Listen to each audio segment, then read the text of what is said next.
Okay, so what I'm showing you is the Bexar County Request for Process form. If you Google Bexar County Request for Process, this is a free document that's at the top of Google results. It's a fillable PDF that you download. You put in the name of the person that's filing the divorce, the name of the person that's being served with notice of filing the divorce.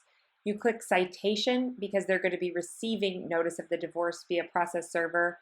You put in their name, the person of the name, meaning the person that's going to be served. You leave the next line blank because we don't know exactly what process server we're hiring, and you put in the address where the person will be served, their home address.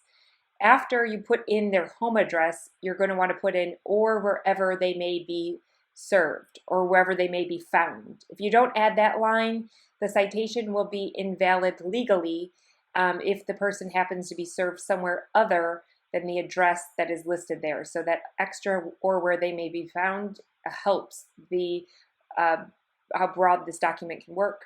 You'll want to click private process there at the top. And then down here, you'll put all of this data as you know it.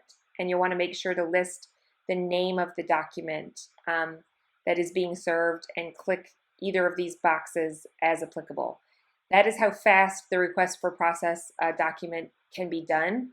But if you miss it, then you're going to have an issue when you get to this phase. So then you're going to go over to efile.texascourts.gov. And this is the e-filing manager that I recommend you to use if you're filing a divorce online. You'll want to put in the location, the district clerk's location, meaning the county where the divorce is being filed. And then you'll click down to what type of divorce it is, whether it's a divorce with children. Make sure to get the location right, because if you get it wrong, you will have a non-refundable filing fee of about $300. Then you're going to want to go ahead and add the party names. So the person filing the divorce, we just went over that, will be under petitioner. And in most counties that we found in Texas, including Bexar, you don't have to put in their data, including their contact address or anything. Now, if it was a divorce with children, you'd be adding the minor names, but this is just a divorce not involving children. So all you have to do is add the petitioner's name and the respondent's name. So that is how you add the filing party names. You're going to want to make sure that after you've added the party names that you select the filing code of petitioner, and the filing description is just petition. They don't really look at the description. The lead document is going to be the petition for divorce that you wrote.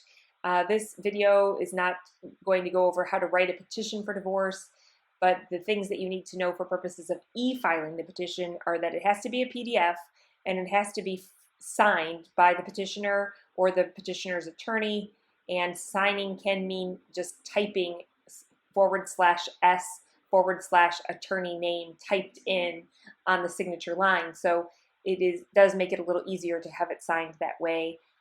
Or again, the person filing without an attorney can sign it that way as well. After you have the lead document attached, you'll just want to make sure that you also, under the lead document portion, that you add the vital attachment required in Bexar County called standing orders. You can Google standing orders in Bexar County, and these are available freely at the partisfriends.com website. It's a document that's already pre-populated. It doesn't have to be signed or changed, but it does have to be added to this filing in order for Bexar County to accept it. So you'll add that as the attachment, and afterwards what you'll want to do is make sure that you go ahead and decide, am I having this served on a person? Because if I'm not, I'm already done. I just have to click the source of payment, and as an uncontested divorce, that pretty much finalizes the filing process for the divorce. But the next part is going to be getting the service of process done, which will be necessary if the spouse is not going to waive service. And the way that you'll do that is you'll essentially add another filing. And you can do that by scrolling down and clicking add another filing here. And then you'll be given the opportunity to pick what type of filing it is. The filing code will again be petition, even though it's not a petition that you're filing, it's a request for service. The filing description will be request for service. and then you'll add and attach the document that I showed you at the beginning of this video that we worked on so that you could properly request service. You're not going to have any attachments for a request of service form, but you will need to add these important fees or the envelope will not be accepted and you'll have to start again.